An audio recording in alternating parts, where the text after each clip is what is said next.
Are you looking for ideas for using your scrapbook.com cloud whip or other texture paste? Hi, I'm Jess from jesscrafts.com, and I'm here to help you make the most of your crafty supplies and time. So let's get making. Today I wanted to share how I would use scrapbook.com cloud whip. I recently got some cloud whip as a freebie. It was a 2-ounce jar. I want to say it was like a month or two ago, and then I saw the fall treats die set in a live stream, and I saw the whipped cream and I thought, oh, that's the perfect use for a cloud whip. So I ordered that set too. And then I was like, I'm going to combine these two products, learn how to use my cloud whip because I hadn't touched it yet. So my first idea, I want to use it on top of the whipped cream. I think this would be perfect for clouds, snow, icing, things like that. When you get the cloud whip out of the bottle, I'm putting it onto a silicone mat. That's also from scrapbook.com. It's a bigger mat. I just cut mine into smaller bits so that I can have like a couple of different work surfaces in case one's dirty. Because I'm kind of a lazy crafter. And so the scrapbook.com cloud whip does dry and has to be kind of like scraped up to clean it. So we'll talk a little bit about that later in the video. But here I'm just spreading it with a palette knife across the already cut die cut. I think it's great to have it be the same color. So if I'm covering the whipped cream with white cloud whip, I want to have a white background in case I miss any spots and it's a little bit imperfect. I scrape a little too much off. You won't really notice because it's white on white. We will talk about how you can color your cloud whip because while it only comes in white, you can customize it, and that's one of the nice things about it. I'm going to use the palette knife to scrape off any extra. So as I'm, kind of pulling it across, maybe some is hanging off the edge, the palette knife helps me to clean that off while it is still wet. And then I am able to just kind of work it till I get a good whipped cream look. Next up, I wanted to use it through a stencil.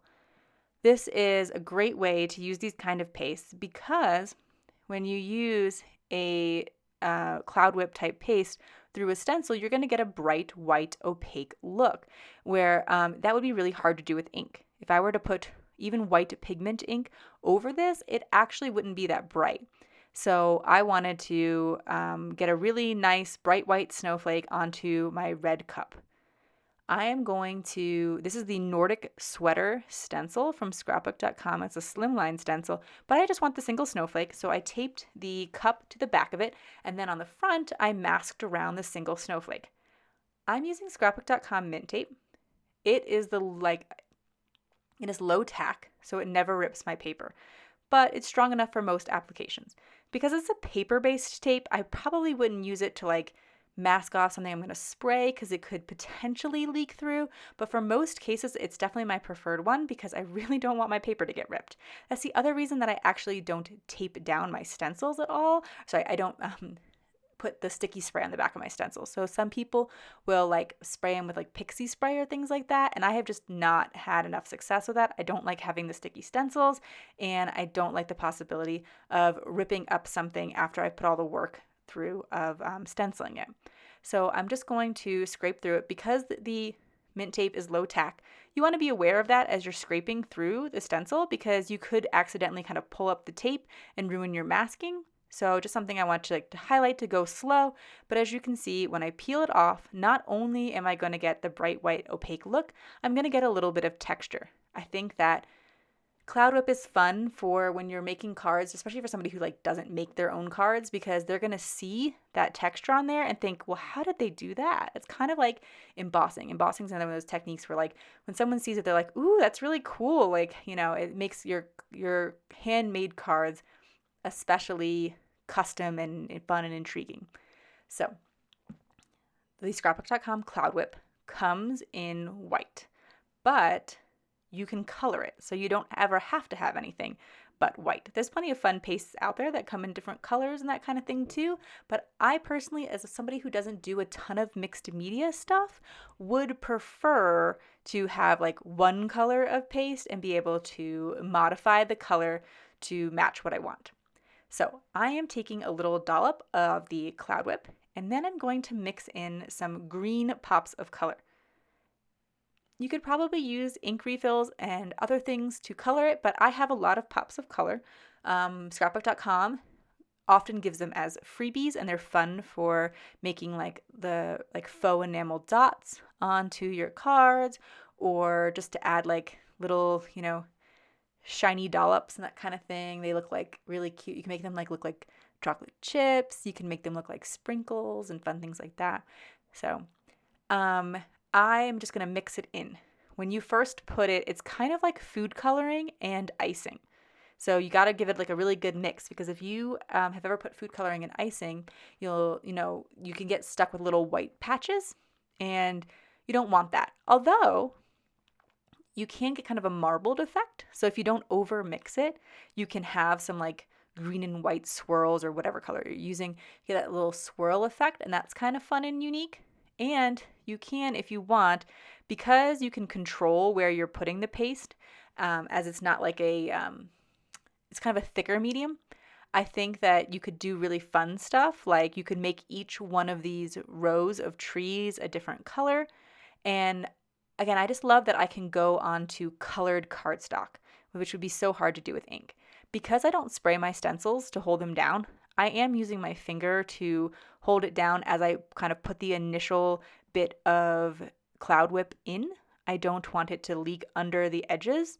I think that if you like really delicate stencils, that's where people especially recommend those sprays. But the Cloud Whip works great, especially in these like where you have larger areas of stencil, because it's going to give you a nice popped up textured look in the end.